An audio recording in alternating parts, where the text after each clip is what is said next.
Hi friends, welcome to Nisha's life style. இன்றைக்கி நம்ம என்ன வீடியோ பார்க்க போகிறோம்னா டேஸ்டியான ரோட் சைடில் இருக்கிற மாதிரி கோல்கப்பா பார்க்கலாமா? காய்ஸ், இப்போ ஒரு பவுலில் ஒரு கப் அளவுக்கு ரவை, அரை கப் அளவுக்கு மைதா, அடுத்து தேவையான அளவுக்கு உப்பு போட்டுக்கோங்க. நல்லா மிக்ஸ் பண்ணிக்கலாம். இப்போது கொஞ்சம் கொஞ்சமாக வாட்டர் ஆட் பண்ணி எல்லா மாவும் ஒன்று சேர்கிற மாதிரி மிக்ஸ் பண்ணிக்கோங்க. மைதா ரவை ரெண்டும் ஈக்குவல் குவான்டிட்டியில் போட்டால் பூரி உப்பி வராது. ஸோ அதனால் நம்ம ரவை கொஞ்சம் ஜாஸ்தி, மைதா கொஞ்சம் கம்மியாக தான் ஆட் பண்ணோம். டோ வந்து நம்மளுக்கு கொஞ்சம் டைட்டாக தான் இருக்கும். அடுத்து நம்ம அந்த பூரி உள்ளே வைக்கிற ஸ்டஃபிங் வந்து ரெடி பண்ணிடலாம். அதுக்கு உருளைக்கிழங்கு வந்து நல்லா வேக வச்சு எடுத்து இந்த மாதிரி மசிச்சுக்கோங்க.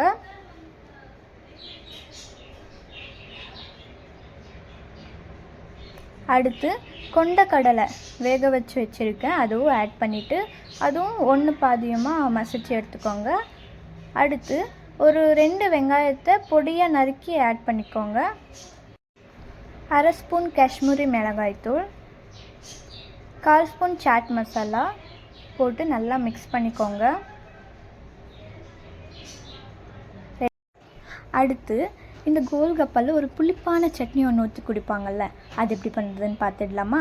அதுக்கு ஒரு பேனில் 15 மினிட்ஸ் ஊற வச்சு கரைச்சி வச்சா புளி தண்ணியை ஆட் பண்ணிக்கலாம். அது நல்லா வந்து கொதிக்கட்டும்.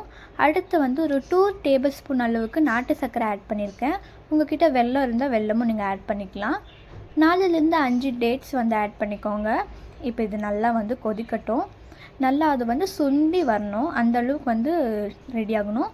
நெக்ஸ்ட்டு தேவையான அளவுக்கு உப்பு, அப்புறம் ஒரு 1/4 டேபிள் ஸ்பூன் அளவுக்கு காஷ்மீரி மிளகாய் தூள் ஆட் பண்ணிவிட்டு நல்லா வந்து ஆறுனப்புறம் மிக்சியில் போட்டு ருப்பி எடுத்துக்கோங்க. தண்ணி ஊற்றாமல் ருப்பிக்கோங்க. அடுத்து ஒரு மிக்ஸி ஜாரில் ஒரு கைப்பிடி அளவுக்கு புதினா, ஒரு கைப்பிடி அளவுக்கு கொத்தமல்லி, 4 பச்சை மிளகா, ஒரு துண்டு இஞ்சி, 1/4 டீஸ்பூன் மிளகு, தேவையான அளவுக்கு உப்பு, சாட் மசாலா 1/4 டீஸ்பூன், அரை எலுமிச்சைப்பழ சாறு.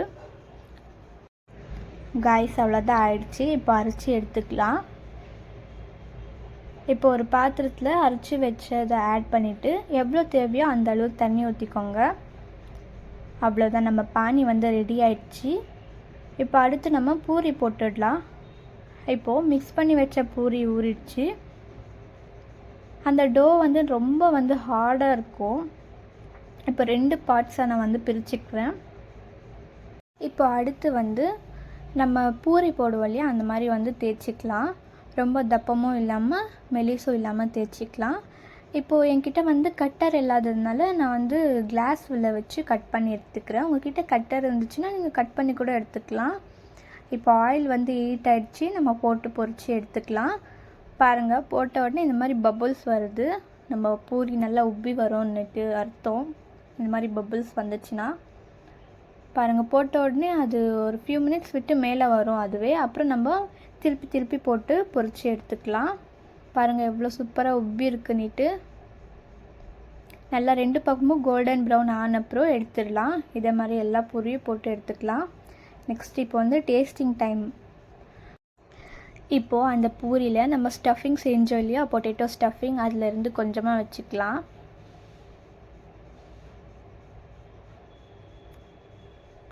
அடுத்து புளிப்பு சட்னி செஞ்சோம் இல்லையா, அதுலேருந்து கொஞ்சமாக.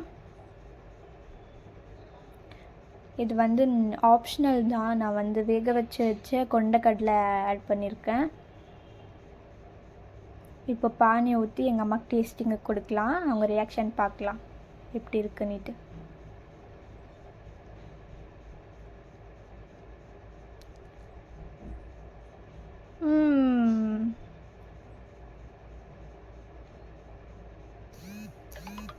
நல்லா இருக்கா? நெக்ஸ்ட் இப்போ எங்கள் ஆயா வந்து டேஸ்ட் பண்ண போகிறாங்க.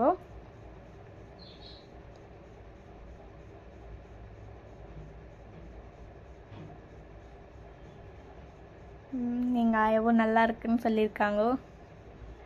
நெக்ஸ்ட் இப்போ நான் வந்து டேஸ்ட் பண்ணி பார்க்க போகிறேன்.